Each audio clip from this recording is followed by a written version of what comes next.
Hey everyone. It is the moment we've been talking about all day. We're here with Erin from the David Prize, and we're going to talk about how to bring this $200,000 home to Queens. We're going to try our very best to put our best ideas forward and bring this money home. Oh, we already have some people here. Hey, Evelyn, how are you? So we're gonna start this really easy. Erin, you can jump right in. This is a real casual conversation. Like I said, we've been talking about this prize all day today and what we're going to do with this $200,000. But really, just tell us what this funding is. I know, just even in our email earlier, you said that it's not a grant and it's just a prize or funding. So just break it down for us. What is the David Prize?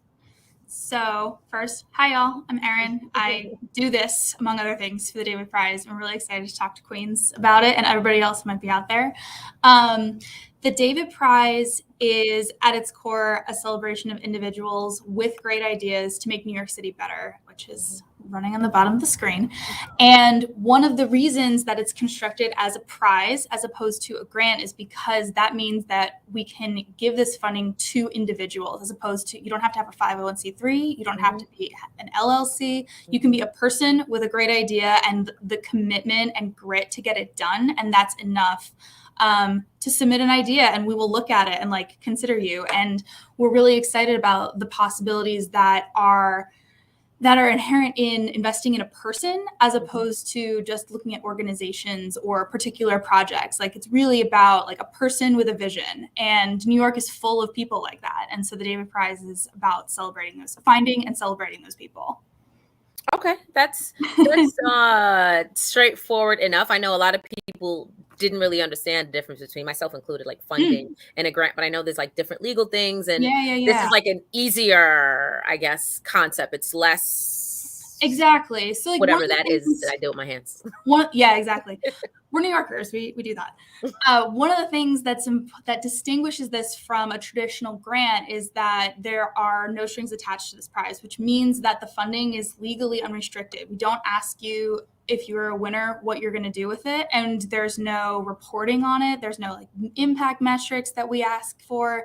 Unlike anybody who might be familiar with the nonprofit and traditional philanthropy world, that tends to be a big part of how funding works. Funders want to see, what did you do with the money? And what difference did it make?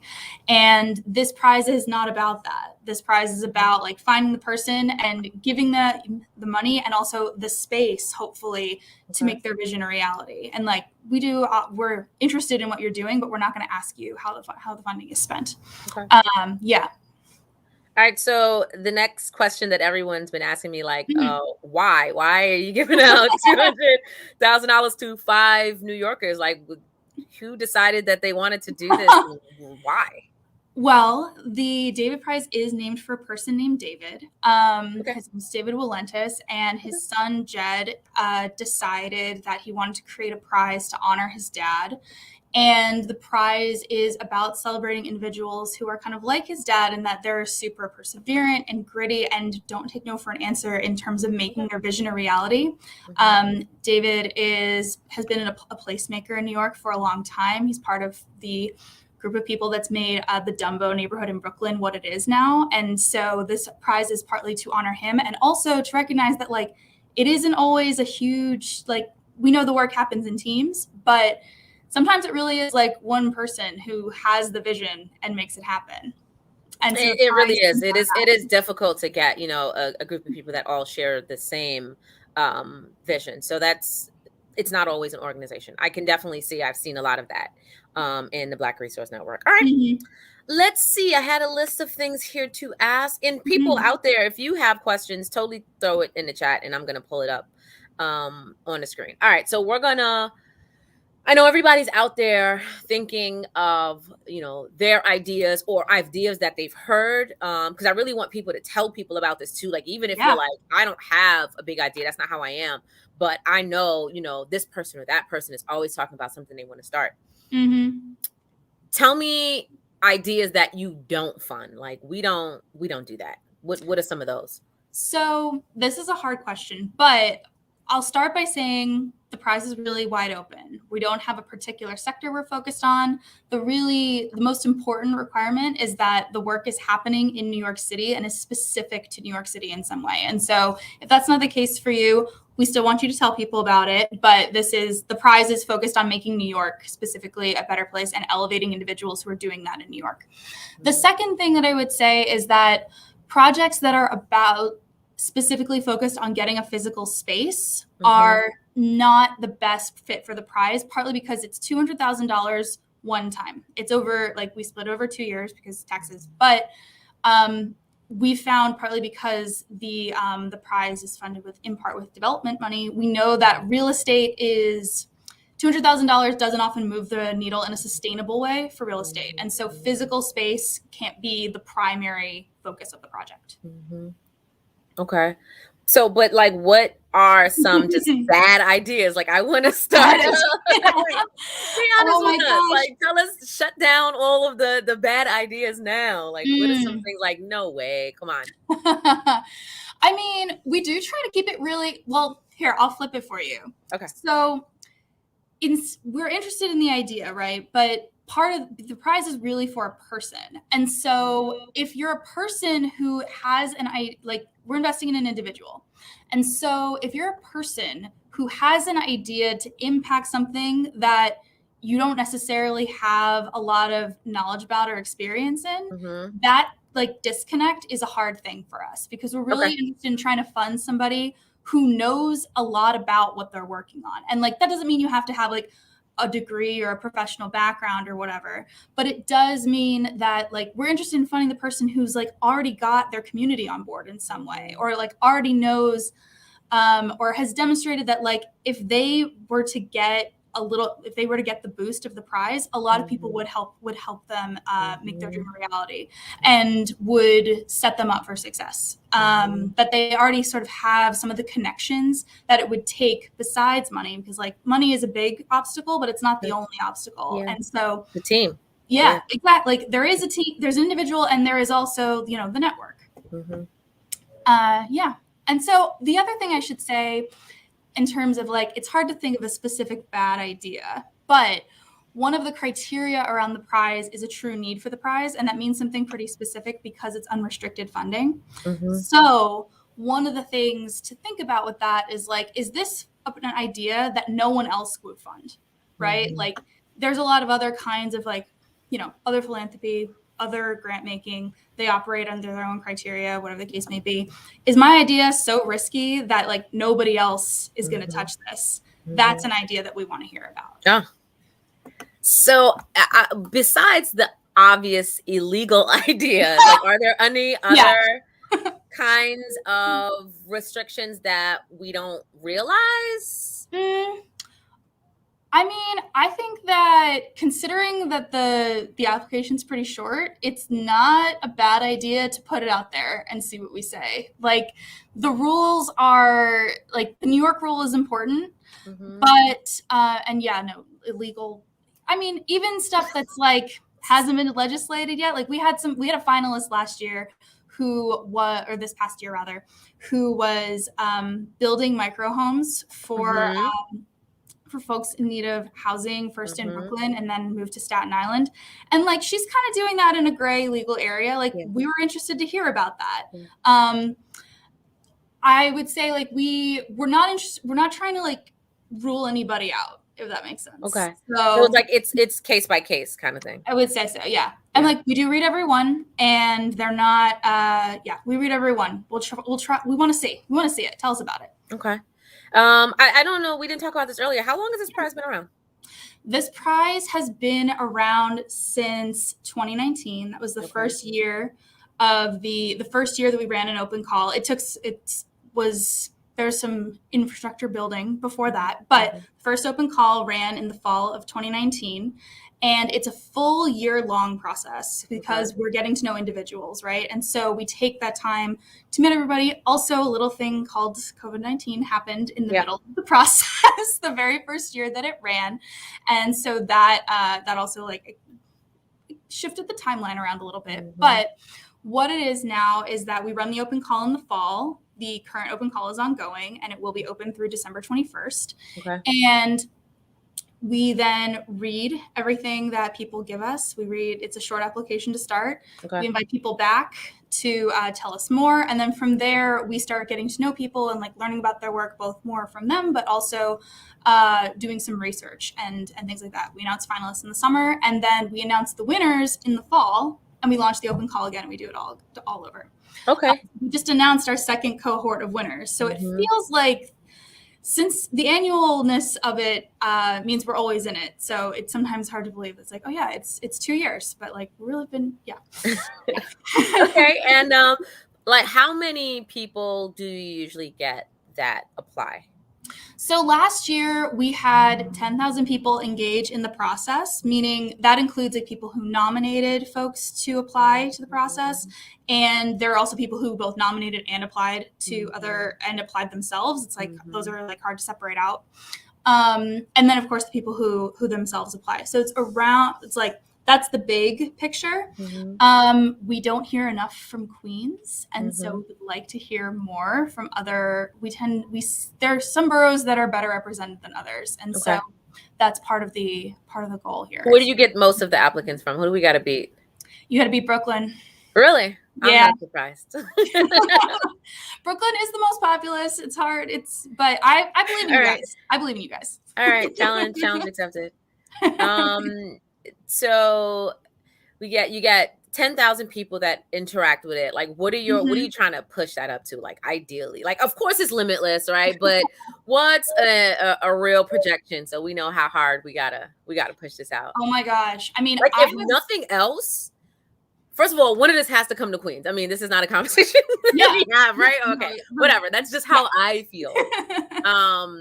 But more importantly, I just want more people to know about it. Yeah.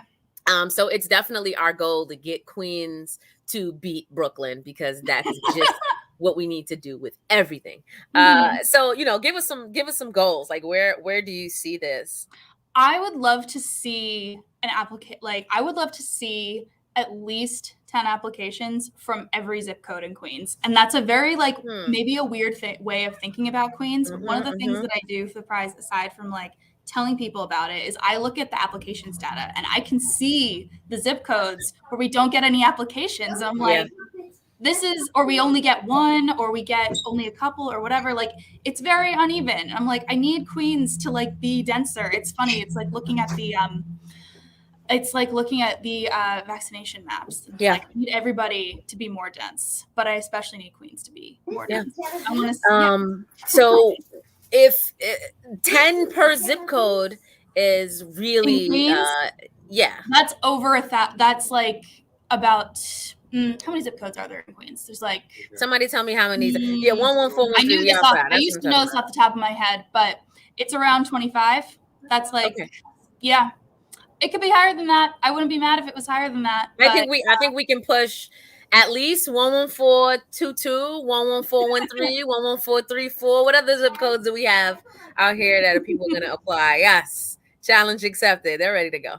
All right. So at minimum, Southeast Queens, we're going to blow that out, and then we're going to work on reaching out to our friends. Oh, people repping that zip code now. 11412. All right. Who else we got? There you go. 11429. Get ready. Okay, so those are all attainable goals for us. And I want, we're gonna do this for 3 weeks. Aaron's gonna be with us for 3 weeks, kind of breaking down different parts. This week I really wanted to talk about how just that the prize exists and how to tell other people about it, right? And then next week we're gonna go into just the application and what makes sense and how to word it. And then the following week, we're going to try to hear from some winners if we can get somebody on, or just really discuss the winners project and what made them a winner. So, all right. So what else are we going to talk about today? We're going to, you did talk about just funding versus grant versus prize, but even getting more specific with other prizes around New York City or around the country, like, why is the David Prize special? I mean, I think the David Prize is special because the David Prize is focused on the best city in the United Well, States, yes. and like the whole world. Yes. But also because I think that's what makes it different from a lot of other kinds of grants, right? Like one of the sort of models for the prize, it's not exact, but we thought a lot about the Macarthur Genius Grant. Folks have heard of that. And one of the things about the Genius Grant is that you don't know anything about yourself being in the process until you win. But the people who make that prize happen talk to like 40 people about you by the time they decide they're going to give it to you, which is wild. And it's recognizing people for work that they've been doing. And that's one of the things that I think is really cool about the prize is that we're interested in people who have been doing the work for a long time, but also people who are just getting started, but have like demonstrated in some way that like they're serious and they're going to make it happen. Like we had a winner this year who has been running, her name is Philip Barclift. She's been running an Afrocentric preschool in Bed-Stuy for 40 years. And like, she's beloved by her community and she's never really gotten serious recognition outside of her community. The prize is for someone like that, but the prize is also for someone like last year's winner, Cielo Villa, who started essentially being a guidance counselor and like helping kids get to college who are in high schools in New York City, where the guidance counselors don't have time to give them like the real advice that they need as like first generation immigrants, as kids of color. They're not in the schools that have the most resources. And Cielo is like, luck is not the reason that anybody should not get to college. And she had, and like the prizes for both of those kinds of people, like that, I think that's the special thing about it, is that it's so broad and that it can, like, that makes it hard to describe. That also means that really any New Yorker should be able to see themselves in this thing. Okay. And I heard some of just the ideas that people can start thinking about. And, you know, the immigrants and immigrant rights are really a hot topic right now. And I can easily think of a lot of projects that apply to this. So that's pretty helpful. What people are asking about is the nomination feature. I know there's like a nomination to nominate somebody. What is that? Do you have to like vote for people, or what is that? And tell us how best to use it. Okay. So the nomination feature is a way to tell somebody that they should apply for this thing. Okay. That said, they still have to do a submission. Like they have to be the person to write down what their idea is and tell us a little bit about it and tell us about themselves. But nominations are a great way to get the word out, especially if you have a particular person in mind and like maybe you're not the person who has an idea, but you know a lot of people who are like doing the work and out here. You should nominate those people, because they get an email that says like, this is how you do it. This is what the prize is about. And this is the info you need. Please tell us about yourself. Like someone in your community thinks you're awesome and someone in your community thinks you should win this thing. That said, nominations aren't required, and more nominations for the same person don't carry extra weight. So, I was just going to say that. So someone can nominate you 100 times, but if you haven't filled out the application, it means nothing. It doesn't mean anything. And also it doesn't like count for extra that you got 100 people to do that for you. Like everybody's going to submit one time and we're going to read it. And like, that's enough. Okay. But you said Black Resource Network was pretty active in nominating last year. Yeah. When I was looking, so I was telling you about the zip code data, right? Yeah.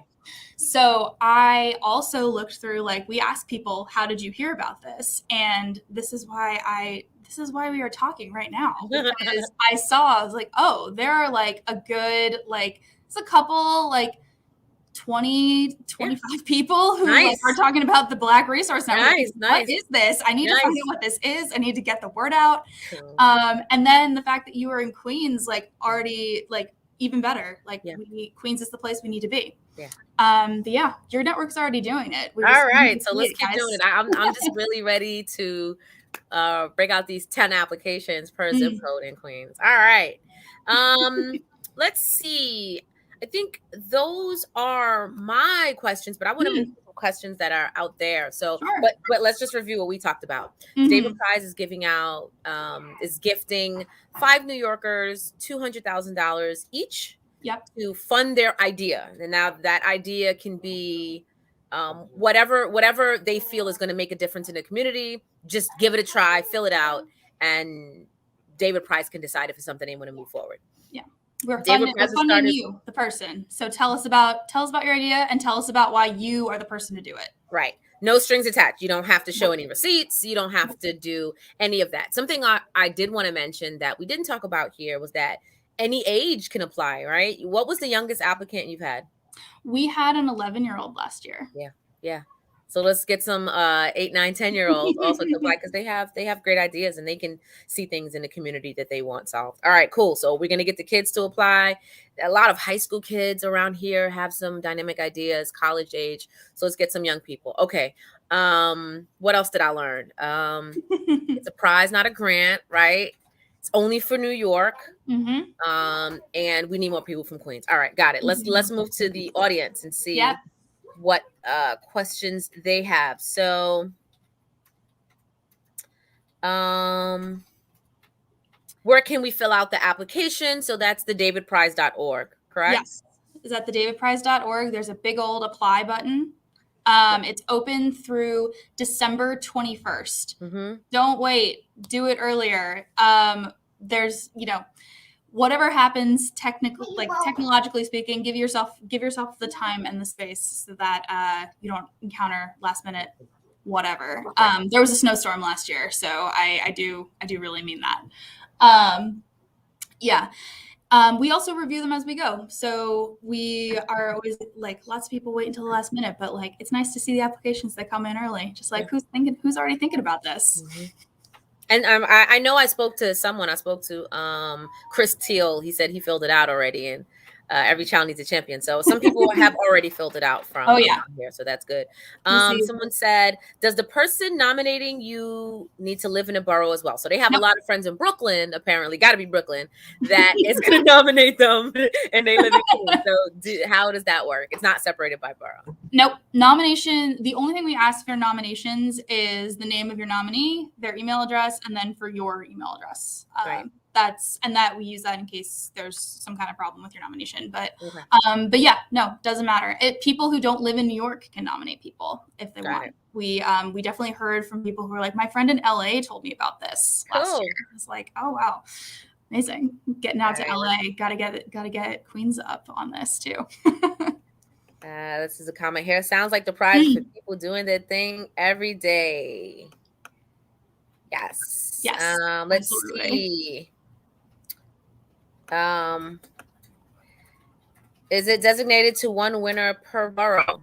No, it is not. We have had winners. Happens to be 5 boroughs versus 5 recipients. We have had winners from every borough, but it's not strictly has to be one from every borough every year. So all 5 can be from Queens, technically. Show it to me. All right. Fair enough. Someone here wants to know what are some tips to stand out. But we are going to break down this idea on the application. But if you can just give a short one, what are some basic tips? The short answer is tell us why you specifically are drawn to and committed to the work. We want to hear your idea. But as we said, it's a prize for a person. And so tell us about not just the work, but why you are doing the work and why you're staying in the work, whatever it might be. We're really interested in hearing and getting to know about you. Just want to put up some of the other comments here. Let's see. Some people applied. Yes, we love to see returners. Another thing to think about with the prize is we're always wondering about what's urgent in New York, and that changes every year. So if you applied before, apply again. We want to see it. Someone asked how many times you can apply. I don't know if that means if you applied last year, can you apply this year kind of thing, or if you have different ideas, do you need a different application for each, or? The prize is for a person. So you as the person apply one time. If you have more than one idea, cram them all in. Yes. So it's essentially funding your work and the scope of your work. It's really funding. I mean, it is because we need to hear about what is the idea, but ultimately it is really for an individual. We're not going to ask you what you do with it. And so part of why we take the time to get to know people is because it isn't funding a work plan. There has to be something, but we want to hear about you.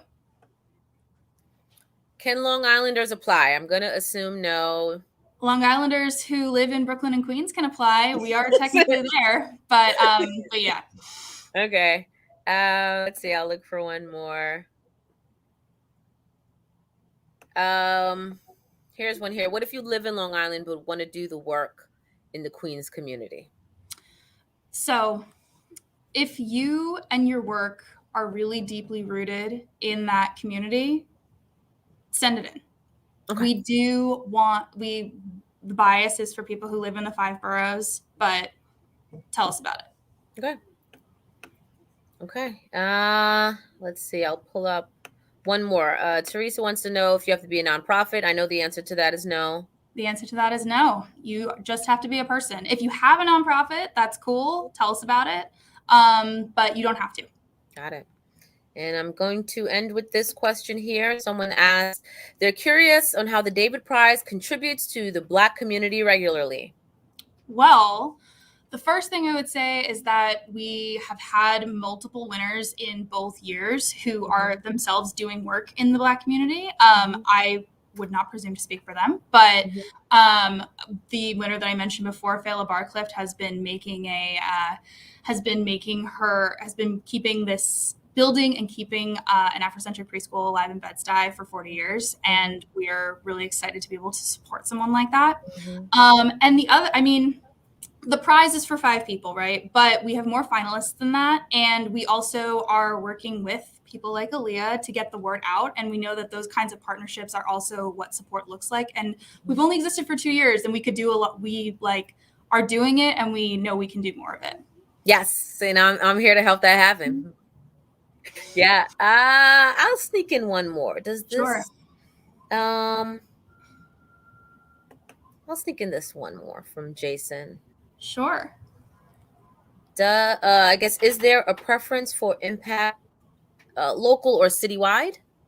So no preference, but tell us what the impact is going to look like. If it's going to be really deep impact in a small area, that's cool. If it's something that if it succeeds, it's going to change the entire city, we want to hear about that too. We don't have impact metrics, like we said, like we won't ask after the fact, but seeing how you think about what the impact could be, definitely tell us about that. Okay. And since we have 2 more minutes, I'll sneak in Shakima's question as well. Can the idea be funded by more than one grant? So I'm going to try to answer that. So since this is not a grant, this is a prize. If you have additional funding from somewhere else, I assume that might be a plus, because it actually makes it look like your idea can actually happen. But you can kind of answer it. Sure. So having other funding is not a disqualifier. One thing we think about is what I was talking a little bit before about like true need for the prize. If you have a lot of funding already, you're probably not the best fit for the prize, because we want to give it to somebody who's harder to fund. So having a lot of funding, think about it. But it's not a disqualifier to have already gotten some funding. And as you said, like, it is good to see, like, you've gotten some recognition for your work. Like that's valuable. Not required, but helpful. All right. Okay. So that's all the questions we are going to take today, because we're going to be back next week, Wednesday at 4 p.m. to really break down this application, give tips on the application, understand, people want to know, do you need a grant writer, and does spelling and grammar count, and how that counts towards you, and who's looking at the application. People want to know that stuff. So we're going to bring this back next week, Wednesday at 4 o'clock to break down the application. But until then, everybody, please have your friends and your families sign up to be at next week's info session. I'm going to drop it in the comments so they can come out and find out this information and bring this $200,000 home to Queens, bring this $200,000 home to Black people in Queens. That is our goal, and we are going to hit it. 10 applications per zip code. I'm on it. Guys, I will see you next week. I'm going to send Erin, if you have Erin, the link, so you can continue to put questions in the comments, and she'll be able to answer them in the next couple of hours, and we can keep this going. So see you guys next week, 4 o'clock. I'm going to send out the link right now so you can register for next week. Erin, thank you so much. And we'll talk. Yes, thank you. See you later.